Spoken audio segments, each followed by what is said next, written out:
ओढ़नी के रंग पियर, ओढ़नी के रंग पियर, ओढ़नी के रंग पियर, जादू चला रहल बा।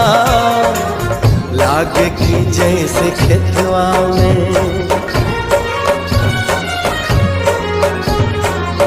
लागे कि जैसे खेतवा में सरसों फुला रहल बा। लागे कि जैसे खेतवा में सरसों फुला रहल बा। ओढ़नी के रंग पियर, ओढ़नी के रंग पियर।